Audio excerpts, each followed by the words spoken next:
इफिसियों के नाम पौलुस प्रेरित की पत्री अध्याय 1 से 6। अध्याय 1। एक पौलुस की ओर से जो परमेश्वर की इच्छा से यीशु मसीह का प्रेरित है, उन पवित्र और मसीह यीशु में विश्वासी लोगों के नाम जो इफिसुस में हैं, दो हमारे पिता परमेश्वर और प्रभु यीशु मसीह की ओर से तुम्हें अनुग्रह और शांति मिलती रहे। मसीह में आत्मिक आशीषें। 3 हमारे प्रभु यीशु मसीह के परमेश्वर और पिता का धन्यवाद हो कि उसने हमें मसीह में स्वर्गीय स्थानों में सब प्रकार की आत्मिक आशीष दी है। 4 जैसा उसने हमें जगत की उत्पत्ति से पहले उसमें चुन लिया कि हम उसके निकट प्रेम में पवित्र और निर्दोष हों। 5 और अपनी इच्छा के भले अभिप्राय के अनुसार हमें अपने लिए पहले से ठहराया कि यीशु मसीह के द्वारा हम उसके लेपालक पुत्र हों। 6 कि उसके उस अनुग्रह की महिमा की स्तुति हो जिसे उसने हमें उस प्रिय में सेंतमेंत दिया। 7 हमको उसमें उसके लहू के द्वारा छुटकारा अर्थात अपराधों की क्षमा उसके उस अनुग्रह के धन के अनुसार मिला है। 8 जिसे उसने सारे ज्ञान और समझ सहित हम पर बहुतायत से किया। 9 क्योंकि उसने अपनी इच्छा का भेद उस भले अभिप्राय के अनुसार हमें बताया जिसे उसने अपने आप में ठान लिया था। 10 की समयों के पूरे होने का ऐसा प्रबंध हो कि जो कुछ स्वर्ग में है और जो कुछ पृथ्वी पर है, सब कुछ वह मसीह में एकत्र करे। 11 उसी में जिसमें हम भी उसी की मनसा से जो अपनी इच्छा के मत के अनुसार सब कुछ करता है, पहले से ठहराए जाकर मीरास बने। 12 कि हम, जिन्होंने पहले से मसीह पर आशा रखी थी, उसकी महिमा की स्तुति के कारण हो। 13 और उसी में तुम पर भी, जब तुमने सत्य का वचन सुना जो तुम्हारे उद्धार का सुसमाचार है और जिस पर तुमने विश्वास किया, प्रतिज्ञा किए हुए पवित्र आत्मा की छाप लगी। 14 वह उसके मोल लिए हुओं के छुटकारे के लिए हमारी मीरास का बयाना है कि उसकी महिमा की स्तुति हो। पौलुस की प्रार्थना। 15 इस कारण मैं भी उस विश्वास का समाचार सुनकर जो तुम लोगों में प्रभु यीशु पर है और सब पवित्र लोगों पर प्रकट है, 16 तुम्हारे लिए धन्यवाद करना नहीं छोड़ता और अपनी प्रार्थनाओं में तुम्हें स्मरण किया करता हूँ। 17 कि हमारे प्रभु यीशु मसीह का परमेश्वर जो महिमा का पिता है, तुम्हें अपनी पहचान में ज्ञान और प्रकाश की आत्मा दे। 18 और तुम्हारे मन की आंखें ज्योतिर्मय हों कि तुम जान लो कि उसकी बुलाहट की आशा क्या है और पवित्र लोगों में उसकी मीरास की महिमा का धन कैसा है। 19 और उसकी सामर्थ्य हम में जो विश्वास करते हैं कितनी महान है, उसकी शक्ति के प्रभाव के उस कार्य के अनुसार। 20 जो उसने मसीह में किया कि उसको मरे हुओं में से जिलाकर स्वर्गीय स्थानों में अपनी दाहिनी ओर 21 सब प्रकार की प्रधानता और अधिकार और सामर्थ्य और प्रभुता के और हर एक नाम के ऊपर, जो न केवल इस लोक में पर आने वाले लोक में भी लिया जाएगा, बैठाया। 22 और सब कुछ उसके पांवों तले कर दिया और उसे सब वस्तुओं पर शिरोमणि ठहराकर कलीसिया को दे दिया। 23 यह उसकी देह है और उसी की परिपूर्णता है जो सब में सब कुछ पूर्ण करता है। अध्याय 2। मृत्यु से जीवन की ओर। 1 उसने तुम्हें भी जिलाया जो अपने अपराधों और पापों के कारण मरे हुए थे। 2 जिनमें तुम पहले इस संसार की रीति पर और आकाश के अधिकार के हाकिम अर्थात उस आत्मा के अनुसार चलते थे जो अब भी आज्ञा न मानने वालों में कार्य करता है। 3 इनमें हम भी सब के सब पहले अपने शरीर की लालसाओं में दिन बिताते थे और शरीर और मन की इच्छाएं पूरी करते थे और अन्य लोगों के समान स्वभाव ही से क्रोध की संतान थे। 4 परंतु परमेश्वर ने जो दया का धनी है, अपने उस बड़े प्रेम के कारण जिससे उसने हमसे प्रेम किया। 5 जब हम अपराधों के कारण मरे हुए थे तो हमें मसीह के साथ जिलाया, अनुग्रह ही से तुम्हारा उद्धार हुआ है। 6 और मसीह यीशु में उसके साथ उठाया और स्वर्गीय स्थानों में उसके साथ बैठाया। 7 कि वह अपनी उस कृपा से जो मसीह यीशु में हम पर है, आने वाले समयों में अपने अनुग्रह का असीम धन दिखाए। 8 क्योंकि विश्वास के द्वारा अनुग्रह ही से तुम्हारा उद्धार हुआ है और यह तुम्हारी ओर से नहीं वरन परमेश्वर का दान है।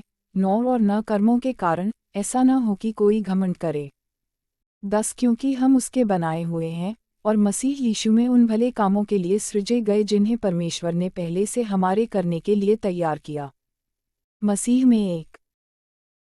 11 इस कारण स्मरण करो कि तुम जो शारीरिक रीति से अन्यजाति हो और जो लोग शरीर में हाथ के किए हुए खतना से खतना वाले कहलाते हैं, वे तुमको खतनारहित कहते हैं। 12 तुम लोग उस समय मसीह से अलग और इस्राएल की प्रजा के पद से अलग किए हुए और प्रतिज्ञा की वाचाओं के भागी न थे और आशाहीन और जगत में ईश्वर रहित थे। 13 पर अब मसीह यीशु में तुम जो पहले दूर थे, मसीह के लहू के द्वारा निकट हो गए हो। 14 क्योंकि वही हमारा मेल है जिसने दोनों को एक कर लिया और अलग करने वाली दीवार को जो बीच में थी ढा दिया। 15 और अपने शरीर में बैर अर्थात वह व्यवस्था जिसकी आज्ञाएं विधियों की रीति पर थीं, मिटा दिया कि दोनों से अपने में एक नया मनुष्य उत्पन्न करके मेल करा दे। 16 और क्रूस पर बैर को नाश करके इसके द्वारा दोनों को एक देह बनाकर परमेश्वर से मिलाए। 17 उसने आकर तुम्हें जो दूर थे और उन्हें जो निकट थे, दोनों को मेल मिलाप का सुसमाचार सुनाया। 18 क्योंकि उसी के द्वारा हम दोनों की एक आत्मा में पिता के पास पहुँच होती है।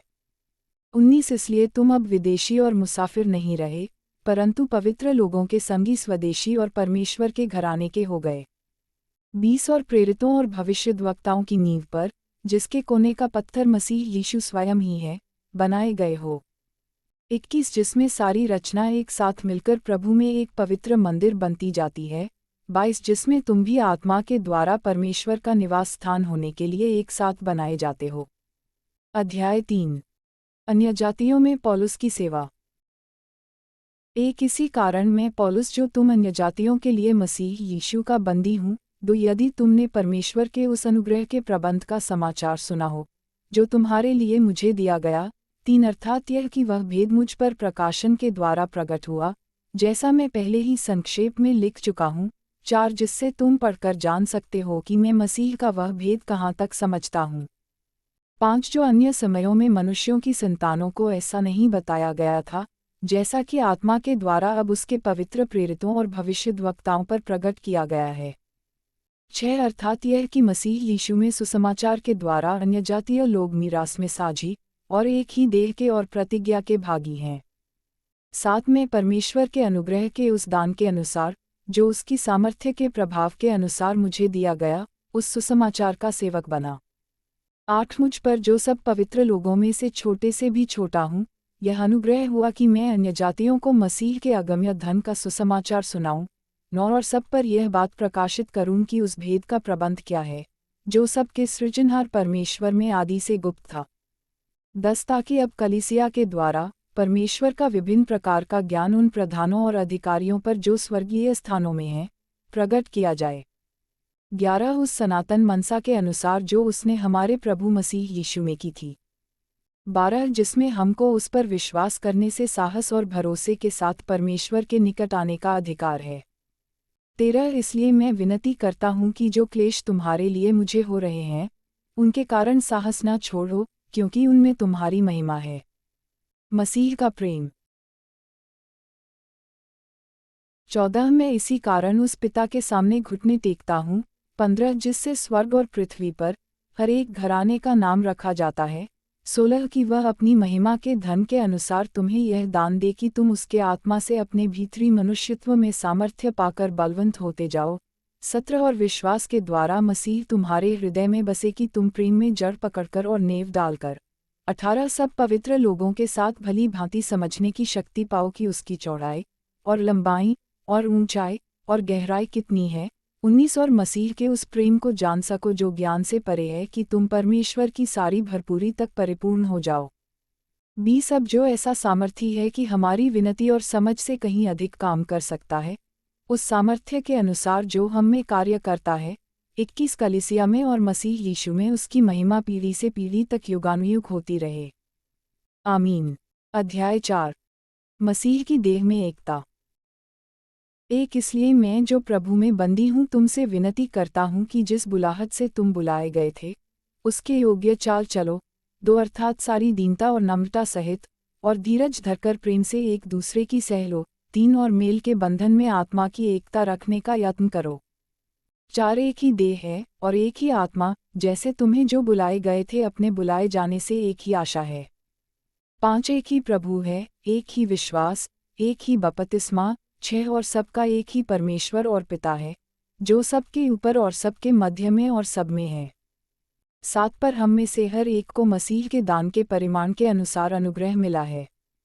8 इसलिए वह कहता है, वह ऊंचे पर चढ़ा और बंदियों को बांध ले गया और मनुष्यों को दान दिए। 9 उसके चढ़ने से और क्या पाया जाता है, केवल यह कि वह पृथ्वी की निचली जगहों में उतरा भी था।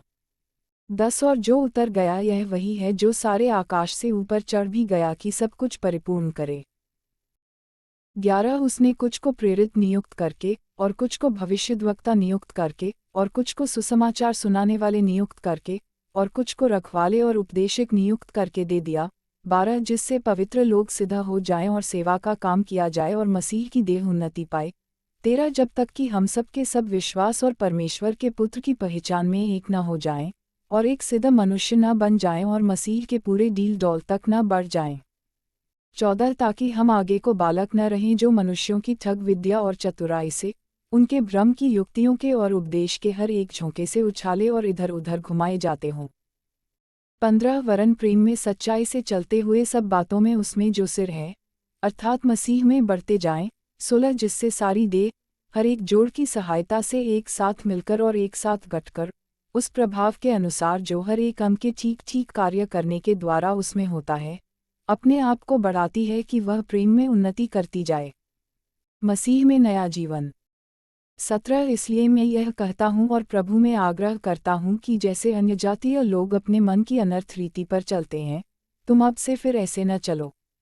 18 क्योंकि उनकी बुद्धि अंधेरी हो गई है, और उस अज्ञानता के कारण जो उनमें है और उनके मन की कठोरता के कारण वे परमेश्वर के जीवन से अलग किए हुए हैं। 19 और वे सुन्न होकर लुचपन में लग गए हैं कि सब प्रकार के गंदे काम लालसा से किया करें। 20 पर तुमने मसीह की ऐसी शिक्षा नहीं पाई। 21 वरन तुमने सचमुच उसी की सुनी और जैसा यीशु में सत्य है उसी में सिखाए भी गए। 22 की तुम पिछले चाल चलन के पुराने मनुष्यत्व को जो भरमाने वाली अभिलाषाओं के अनुसार भ्रष्ट होता जाता है उतार डालो। 23 और अपने मन के आत्मिक स्वभाव में नए बनते जाओ। 24 और नए मनुष्यत्व को पहन लो जो परमेश्वर के अनुरूप सत्य की धार्मिकता और पवित्रता में सृजा गया है। 25 इस कारण झूठ बोलना छोड़कर हर एक अपने पड़ोसी से सच बोले, क्योंकि हम आपस में एक दूसरे के अंग हैं। 26 क्रोध तो करो पर पाप मत करो, सूर्य अस्त होने तक तुम्हारा क्रोध न रहे। 27 और न शैतान को अवसर दो। 28 चोरी करने वाला फिर चोरी न करे, वरन भले काम करने में अपने हाथों से परिश्रम करे, इसलिए कि जिसे प्रयोजन हो उसे देने को उसके पास कुछ हो। 29 कोई गंदी बात तुम्हारे मुंह से न निकले, पर आवश्यकता के अनुसार वही निकले जो उन्नति के लिए उत्तम हो, ताकि उससे सुनने वालों पर अनुग्रह हो। 30 परमेश्वर के पवित्र आत्मा को शोकित मत करो, जिससे तुम पर छुटकारे के दिन के लिए छाप दी गई है। 31 सब प्रकार की कड़वाहट और प्रकोप और क्रोध और कलह और निंदा सब बैरभाव समेत तुमसे दूर की जाए। 32 एक दूसरे पर कृपालु और करुणामय हो, और जैसे परमेश्वर ने मसीह में तुम्हारे अपराध क्षमा किए, वैसे ही तुम भी एक दूसरे के अपराध क्षमा करो। अध्याय 5 ज्योति की संतान बनो। 1 इसलिए प्रिय बालकों के समान परमेश्वर का अनुकरण करो। 2 और प्रेम में चलो जैसे मसीह ने भी तुमसे प्रेम किया और हमारे लिए अपने आप को सुखदायक सुगंध के लिए परमेश्वर के आगे भेंट करके बलिदान कर दिया। 3 जैसा पवित्र लोगों के योग्य है, वैसा तुम में व्यभिचार और किसी प्रकार के अशुद्ध काम या लोभ की चर्चा तक न हो। 4 और न निर्लज्जता, न मूर्खता की बातचीत की, न ठट्ठे की, क्योंकि ये बातें शोभा नहीं देती, वरन धन्यवाद ही सुना जाए। 5 क्योंकि तुम यह जानते हो कि किसी व्यभिचारी या अशुद्ध जन या लोभी मनुष्य की, जो मूर्ति पूजक के बराबर है, मसीह और परमेश्वर के राज्य में मीरास नहीं। 6 कोई तुम्हें व्यर्थ बातों से धोखा न दे, क्योंकि इन्हीं कामों के कारण परमेश्वर का क्रोध आज्ञा न मानने वालों पर भड़कता है। 7 इसलिए तुम उनके सहभागी न हो। 8 क्योंकि तुम तो पहले अंधकार थे परंतु अब प्रभु में ज्योति हो, अतः ज्योति की संतान के समान चलो। 9 क्योंकि ज्योति का फल सब प्रकार की भलाई और धार्मिकता और सत्य है। 10 और यह परखो कि प्रभु को क्या भाता है। 11 अंधकार के निष्फल कामों में सहभागी न हो, वरन उन पर उलाह न दो। 12 क्योंकि उनके गुप्त कामों की चर्चा भी लज्जा की बात है। 13 पर जितने कामों पर उलाहना दिया जाता है वे सब ज्योति से प्रकट होते हैं, क्योंकि जो सब कुछ को प्रकट करता है वह ज्योति है। 14 इस कारण वह कहता है, हे सोने वाले, जाग और मुर्दों में से जी उठ, तो मसीह की ज्योति तुझ पर चमकेगी। 15 इसलिए ध्यान से देखो कि कैसी चाल चलते हो, निर्बुद्धियों के समान नहीं पर बुद्धिमानों के समान चलो। 16 अवसर को बहुमूल्य समझो, क्योंकि दिन बुरे हैं। 17 इस कारण निर्बुद्धि न हो, पर ध्यान से समझो कि प्रभु की इच्छा क्या है। 18 दाखरस से मतवाले न बनो, क्योंकि इससे लुचपन होता है, पर आत्मा से परिपूर्ण होते जाओ। 19 और आपस में भजन और स्तुतिगान और आत्मिक गीत गाया करो, और अपने अपने मन में प्रभु के सामने गाते और कीर्तन करते रहो। 20 और सदा सब बातों के लिए हमारे प्रभु यीशु मसीह के नाम से परमेश्वर पिता का धन्यवाद करते रहो। 21 मसीह के भय से एक दूसरे के अधीन रहो। पति और पत्नी। 22 है पत्नियों, अपने अपने पति के ऐसे अधीन रहो जैसे प्रभु के। 23 क्योंकि पति पत्नी का सिर है, जैसे कि मसीह कलीसिया का सिर है और स्वयं ही देह का उद्धार करता है। 24 पर जैसे कलीसिया मसीह के अधीन है, वैसे ही पत्नियां भी हर बात में अपने अपने पति के अधीन रहें। 25 है पतियों, अपनी अपनी पत्नी से प्रेम रखो जैसा मसीह ने भी कलीसिया से प्रेम करके अपने आप को उसके लिए दे दिया। 26 की उसको वचन के द्वारा जल के स्नान से शुद्ध करके पवित्र बनाए। 27 और उसे एक ऐसी तेजस्वी कलीसिया बनाकर अपने पास खड़ी करे, जिसमें न कलंक, न झुर्री, न कोई और ऐसी वस्तु हो, वरन पवित्र और निर्दोष हो। 28 इसी प्रकार उचित है कि पति अपनी अपनी पत्नी से अपनी देह के समान प्रेम रखे। जो अपनी पत्नी से प्रेम रखता है, वह अपने आप से प्रेम रखता है। 29 क्योंकि किसी ने कभी अपने शरीर से बैर नहीं रखा, वरन उसका पालन पोषण करता है, जैसा मसीह भी कलीसिया के साथ करता है। 30 इसलिए कि हम उसकी देह के अंग हैं। 31 इस कारण मनुष्य अपने माता पिता को छोड़कर अपनी पत्नी से मिला रहेगा, और वे दोनों एक तन होंगे। 32 यह भेद तो बड़ा है, पर मैं यहाँ मसीह और कलीसिया के विषय में कहता हूँ। 33 पर तुम में से हर एक अपनी पत्नी से अपने समान प्रेम रखे, और पत्नी भी अपने पति का भय माने। अध्याय 6 माता पिता और बच्चे। 1 है बालकों, प्रभु में अपने माता पिता के आज्ञाकारी बनो, क्योंकि यह उचित है। 2 अपनी माता और पिता का आदर कर, यह पहली आज्ञा है जिसके साथ प्रतिज्ञा भी है। 3 की तेरा भला हो, और तू धरती पर बहुत दिन जीवित रहे। 4 है बच्चे वालों, अपने बच्चों को रिस न दिलाओ, परंतु प्रभु की शिक्षा और चेतावनी देते हुए उनका पालन पोषण करो। स्वामी और दास। 5 है दासों, जो लोग इस संसार में तुम्हारे स्वामी हैं, अपने मन की सीधाई से डरते और कांपते हुए, जैसे मसीह की वैसे ही उनकी भी आज्ञा मानो। 6 मनुष्यों को प्रसन्न करने वालों के समान दिखाने के लिए सेवा न करो, पर मसीह के दासों के समान मन से परमेश्वर की इच्छा पर चलो। 7 और उस सेवा को मनुष्यों की नहीं परंतु प्रभु की जानकर सच्चे हृदय से करो। 8 क्योंकि तुम जानते हो कि जो कोई जैसा अच्छा काम करेगा, चाहे दास हो चाहे स्वतंत्र, प्रभु से वैसा ही पाएगा। 9 हे स्वामियों, तुम भी धमकियां देना छोड़कर उनके साथ वैसा ही व्यवहार करो, क्योंकि तुम जानते हो कि उनका और तुम्हारा दोनों का स्वामी स्वर्ग में है, और वह किसी का पक्ष नहीं करता। आत्मिक युद्ध के हथियार। 10 इसलिए प्रभु में और उसकी शक्ति के प्रभाव में बलवंत बनो। 11 परमेश्वर के सारे हथियार बांध लो कि तुम शैतान की युक्तियों के सामने खड़े रह सको। 12 क्योंकि हमारा यह मल्लयुद्ध लहू और मांस से नहीं परंतु प्रधानों से, और अधिकारियों से, और इस संसार के अंधकार के हाकिमों से और उस दुष्टता की आत्मिक सेनाओं से है जो आकाश में है। 13 इसलिए परमेश्वर के सारे हथियार बांध लो कि तुम बुरे दिन में सामना कर सको, और सब कुछ पूरा करके स्थिर रह सको। 14 इसलिए सत्य से अपनी कमर कसकर, और धार्मिकता की झिलम पहनकर। 15 और पांवों में मेल के सुसमाचार की तैयारी के जूते पहनकर। 16 और इन सब के साथ विश्वास की ढाल लेकर स्थिर रहो, जिससे तुम उस दुष्ट के सब जलते हुए तीरों को बुझा सको। 17 और उद्धार का टोप, और आत्मा की तलवार, जो परमेश्वर का वचन है, ले लो।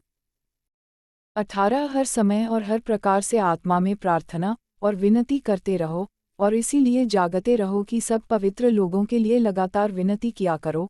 19 और मेरे लिए भी कि मुझे बोलने के समय ऐसा प्रबल वचन दिया जाए कि मैं साहस के साथ सुसमाचार का भेद बता सकूं। 20 जिसके लिए मैं जंजीर से जकड़ा हुआ राजदूत हूँ, और यह भी कि मैं उसके विषय में जैसा मुझे चाहिए साहस से बोलूं। अंतिम अभिवादन। 21 तुखिकुस, जो प्रिय भाई और प्रभु में विश्वासयोग्य सेवक है, तुम्हें सब बातें बताएगा कि तुम भी मेरी दशा जानो कि मैं कैसा रहता हूँ। 22 उसे मैंने तुम्हारे पास इसीलिए भेजा है कि तुम हमारी दशा को जानो, और वह तुम्हारे मनों को शांति दे। 23 परमेश्वर पिता और प्रभु यीशु मसीह की ओर से भाइयों को शांति और विश्वास सहित प्रेम मिले। 24 जो हमारे प्रभु यीशु मसीह से सच्चा प्रेम रखते हैं, उन सब पर अनुग्रह होता रहे।